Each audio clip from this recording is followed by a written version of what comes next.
Hey everybody, this is Jason Kraus here at Trinity Fitness Colorado Springs, and I wanted to share with you, I apologize, my voice is I'm recovering from a cold, but I wanted to get something out to you, which is a two-part series on why we're doing what we're doing when it comes to creating buckets, trying to help people get what they need out of the battle, what is best for them, what is safe for them. So the question that we're trying to answer in this two-part series is this: how do we help warriors get the dose response or the fitness experience that is right for them? So we need to understand that not every warrior has the same goals, not every warrior has the same abilities. How do we get them to have the response that we want them to have at the end of a battle? So what we're going to call that, and some of this stuff can get a little sciencey, a little heady. Hopefully the second part will actually be a little bit more practical, but it needs to start here because this is the foundation. So when we're talking about that, how do we get warriors the fitness experience right for them?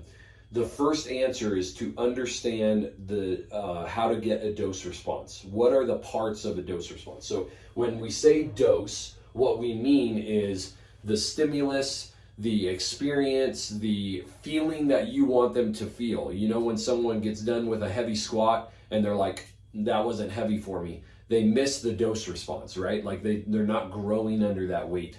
So how do we help warriors get the dose response that we want them to have? So there's an equation here. Okay, I've got these covered up intentionally, but I would say that most functional fitness gyms basically say, well, dose equals modality. Modality is what is on the whiteboard. Today, guys, we have office job. We are doing 4 rounds of 9 thrusters, 9 burpee over bar, and a 400-meter run. All of you go perform that, and we're all going to get the same dose response. Is that true? Not even close, right? Like what one person feels at the end of that and what another person feels at the end of that are two very different things. Especially we start putting weight requirements. Okay, it's 65, 95. Guys, 95, 65 pounds for girls. One person considers that very light and aerobic, and they're just going for it. Burpees, 9 burpee over bar, they can do that without even thinking, and then they're taking off on that run. Another person is ending up with a hurt back. They can't do burpees very well because they haven't even developed the ability to do push-ups yet, and that run's going to take them 3 minutes. Are these equal? Well, no. So obviously we talk about scaling, individuality, that's important. But the second part to modality, what's on the whiteboard, is intention. It matters how we want them to perform this. Are we telling them to do 4 rounds as fast as possible?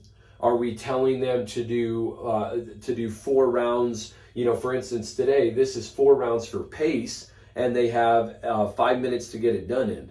So we actually want them to build in rest. We want them to get this done in about 3.5 minutes and have at least 1.5 minutes of rest. And we want them to get faster every round. Okay, well, that's a different intent than just try to get your quickest round possible, because I'm going to take off as quickly as I can on round 1 if I'm trying to get my quickest round. But if you tell me my quickest round needs to be my last round, okay, well, now I've got a different intent behind what I'm doing. Now I have to train more sustainably on those first rounds, right? So dose equals modality, what's on the whiteboard. Intention, how you want me to perform what's on the whiteboard. Is there rest? Is there not rest? Is there a goal behind it? But even that lacks for a major factor, and we've already talked about it, and that is that we have to include the person. If somebody is not able to do an air squat, telling them to do thrusters is foolish. Thrusters is a very complex movement. What is going to be a safer dose for them? It's not a PVC thruster. It is, we need to get them the foundations of an air squat or a goblet squat. We need to give them something that's good for them. If somebody is way overweight and can't get on the ground from a burpee, they need to be working on push-ups or maybe some sort of aerobic work here instead of trying to get on the ground and get off or just scale to a sprawl.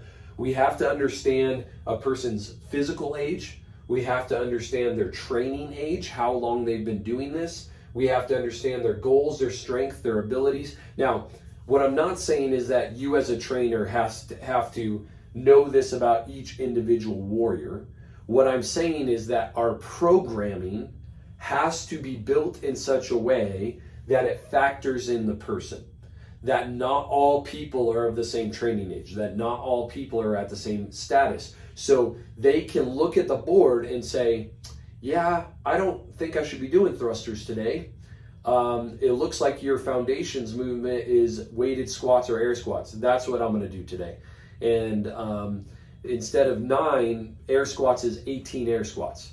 Now, when one person gets done doing 9 thrusters and the other person gets done doing 18 air squats, they're probably a little closer in stimulus than me just saying, oh, you're doing air squats today and you only have to do 9 of them, right? So what we're trying to do is create buckets that allow people to move in the right way through the right progressions in order for them to get the right dose response that includes, yes, the modality, yes, the intention, but also takes into consideration the person that is training, okay?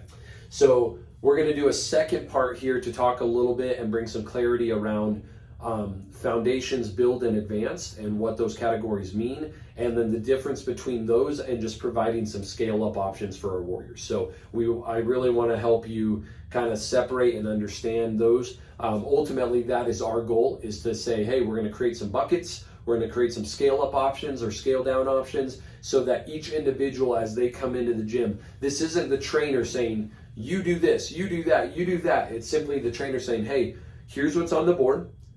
Here's some scale up and scale down options for you. Choose what seems healthy to you. We're putting a lot back onto the warrior, telling them that they need to do what's best for them. And then periodically we'll have some coaching moments where we call them up or help them to step down if need be. But for the most part, people are able to do a lot of self-assessing on their own. All right, we'll do a second part here right after this.